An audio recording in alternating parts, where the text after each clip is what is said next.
আল্লাহ অনেক আলেম ওলামা হুজুর মুরব্বীরা এখানে আছে, আমরা সবাই একত্রিত হয়ে হাত তুলেছি।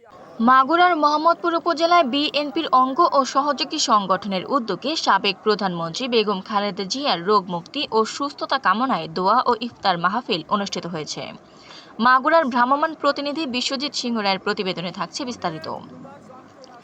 শনিবার ৩০শে মার্চ বিকেলে নহটা ইউনিয়নের ইন্দ্রপুর ঈদগাহ মাঠে এ আয়োজন করা হয়। প্রথম পর্বে দোয়া মাহফিল অনুষ্ঠিত হয়। এরপর উপস্থিত রোজাদারদের মাঝে ইফতার বিতরণ করা হয়।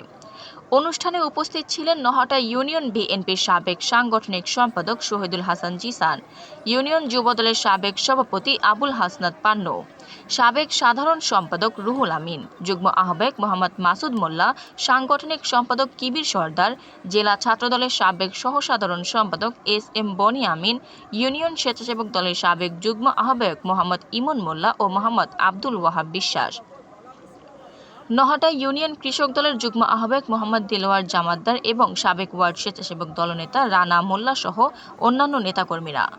আয়োজকরা জানান, সাবেক প্রধানমন্ত্রীর দ্রুত সুস্থতা কামনা করে ভবিষ্যতে এমন কর্মসূচি অব্যাহত রাখা হবে।